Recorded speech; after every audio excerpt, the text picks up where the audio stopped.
My stepmom kicked me out of the family home for refusing to babysit her kids. Now she's struggling financially and begging me to help pay the mortgage. I'm 24, male, living in a small one-bedroom apartment in a town about an hour away from where I grew up. 6 months ago, I was kicked out of my family home. Well, technically I walked out, but only because I was told that if I wasn't willing to babysit, I wasn't welcome anymore. And honestly, looking back, it was a long time coming. My stepmom made sure of that. Let me back up. My mom died when I was 15. It was just me and my dad after that. And for a while, we were good. He did his best, even though I could see the strain on him, working full-time and suddenly having to do everything my mom used to handle. Then when I turned 18, he met Qley. She had 2 kids from a previous relationship, twins who were about 13 at the time. My dad was head over heels, and I didn't mind at first. I wanted him to be happy. He'd been miserable for years after my mom died.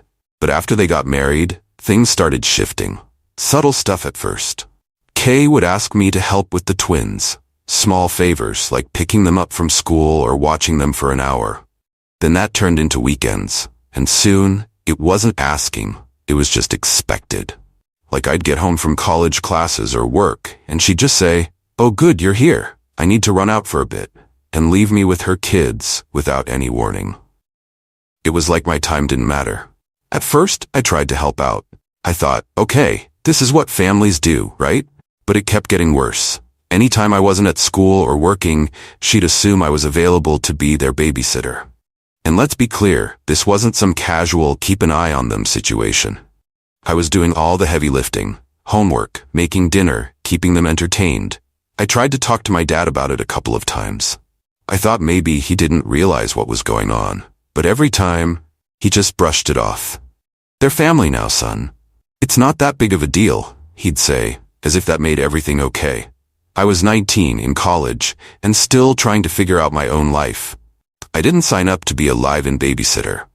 Things escalated earlier this year. Qley and my dad were planning a romantic weekend getaway, just the 2 of them. They assumed, once again, that I'd be watching the kids for the entire weekend. But I already had plans. I was going to a work event and meeting up with some friends afterward. I told Qley well in advance that I wouldn't be around, just so there wouldn't be any confusion. The day before they were supposed to leave, Qley cornered me in the kitchen. I was just getting home from work, exhausted, when she hit me with it. "So you're gonna be here this weekend, right?" "No, I told you, I can't," I replied, trying to keep my voice even. "I've got work and I'm meeting some friends." Her smile dropped immediately, replaced by this cold, calculating look. "You're part of this family, aren't you? Family helps each other." "I'm not canceling my plans, Qley. I already told you I wasn't available." Her face twisted like she couldn't believe I was standing up to her. "You live under this roof, don't you?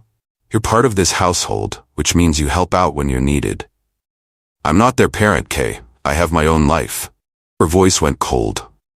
"If you can't contribute to this family, then maybe you shouldn't be living here." That hit me like a punch to the gut. This was my home, my family. But she made it clear I wasn't welcome if I wasn't going to play by her rules. I just stared at her for a second, not believing what I was hearing. But then I said fine, maybe I shouldn't. That night, I packed a bag and left. I didn't even wait for my dad to come home. I figured if he cared, he'd call me. He didn't. I crashed with a friend for a few weeks while I looked for a place of my own. It was brutal, but I found a small apartment I could afford, and I moved out for good. My dad? Not a word. He didn't even try to stop me. I cut off all contact with Qley and my dad. It was hard, but I needed space. I needed to get away from the constant guilt trips and manipulation. I spent the next few months trying to get my life together, working, paying rent, trying to live like a normal 24-year-old. And it was going fine.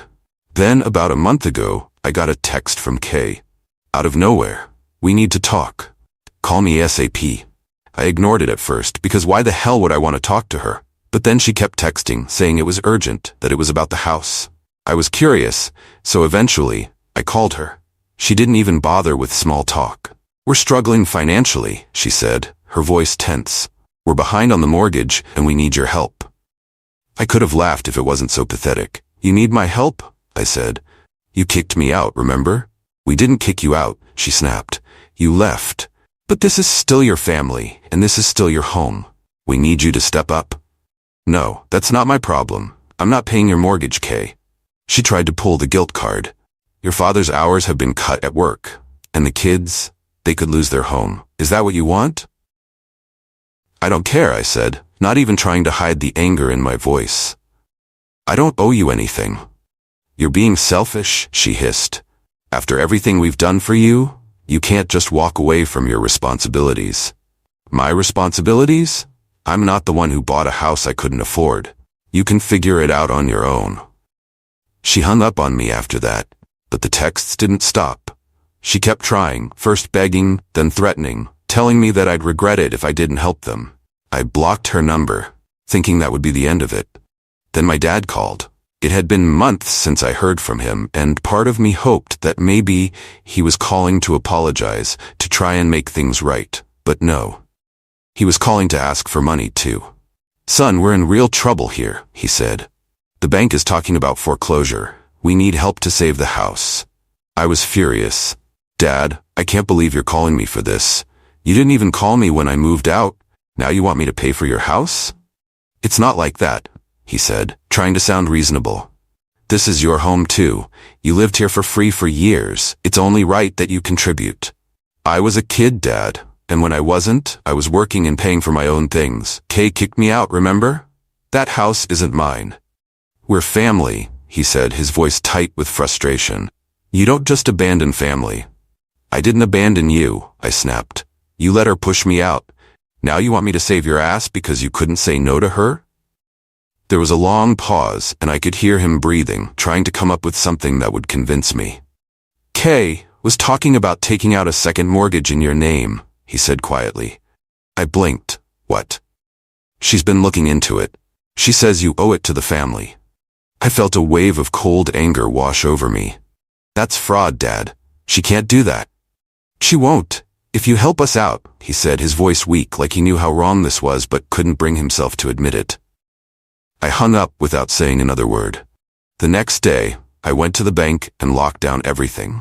I froze my credit, put alerts on my accounts, and made sure there was no way Kay could do anything in my name. The audacity of it still blows my mind. My own father trying to guilt me into paying off their mess by threatening to commit fraud. A few weeks later, I got a court summons. Kay had taken it to the next level and was suing me, claiming I owed them for all the years I lived in the house rent-free, saying I should be responsible for back pay and expenses. I couldn't believe it. The level of entitlement, the sheer gall, was insane. I got a lawyer and went to court. Kay showed up with her crocodile tears, talking about how they had supported me all these years and now I was abandoning them in their time of need. She played the victim perfectly, but it was all bullshit. My lawyer laid it all out. I was a minor when I lived there, and after I turned 18, I paid for my own food, transportation, everything. Kay had kicked me out, and now she was trying to extort me. The judge saw right through it. The whole thing was a joke. Kay sat there, acting like I was some ungrateful kid who'd lived off them for years and was now turning my back on my family. But the judge wasn't buying it. I wasn't either. My lawyer pointed out the obvious. I was a minor for most of the time I lived in that house, and once I was legally an adult, I contributed more than enough. Hell, I practically raised those kids half the time. Which, of course, Kay conveniently left out of her sob story. When the judge asked her about why she kicked me out, Kay tried to spin it like I'd left by choice, that I was rebellious and unwilling to cooperate. She even pulled the "he just wanted to live his own life" card, as if I hadn't been forced out because I refused to babysit her kids for free. But the facts were on my side. I hadn't been freeloading, I hadn't lived there rent-free, and I sure as hell didn't owe them anything. The judge saw right through her. He dismissed the case in under an hour. Kay's face was red with anger, but she tried to play it cool on the way out, like this was all just a misunderstanding. As I walked out of the courtroom, I felt this weight lift off my shoulders. It wasn't just about the money or the house, it was about standing up for myself. For the first time in years, I felt like I wasn't letting them control me anymore. Kay had tried every trick in the book. Guilt, threats, manipulation. and none of it worked. But of course, that wasn't the end of it. People like Qley don't just stop because the law isn't on their side. A week after the court case, she tried to contact me again. This time it was all about my dad. She said he was sick, that he needed me, and if I didn't step up, I'd be responsible for whatever happened to him. I ignored the messages. At first it was hard. The idea that my dad might actually need me, it messed with my head. But then I remembered that this was just another tactic, another way for her to rope me back into their mess. If my dad was really in trouble, he would have called me himself. But he didn't, because he couldn't. Qley had her claws so deep in him that he couldn't even reach out for help without her permission. I blocked her again. A few days later, my dad did call. It was late at night, and I almost didn't pick up. But part of me still hoped, maybe, just maybe. He was calling to apologize, to say he was sorry for everything, for letting Qley push me out, for standing by while she tried to use me. I picked up. Dad? There was a long pause. He sounded tired, beaten down. Son, I need to talk to you. I waited, not saying anything. Qley and we're going to lose the house. I don't know what to do. I could feel the guilt in his voice, like he was still trying to pull me in, to make me feel responsible for their choices. But I wasn't falling for it anymore. Dad, I can't help you. Son, please. I'm asking you as your father. We don't have anywhere else to go. I took a deep breath. You chose this. You let her push me out. I'm not paying for your mistakes. He sighed, long and heavy, like he was carrying the weight of the world. This isn't what your mother would have wanted. That hit me hard. My mom. If she were still alive, none of this would have happened. My dad wouldn't be a shell of the man he used to be, letting Qley run his life. But she wasn't here, and this wasn't my problem anymore. Don't bring Mom into this, I said, my voice sharper than I intended.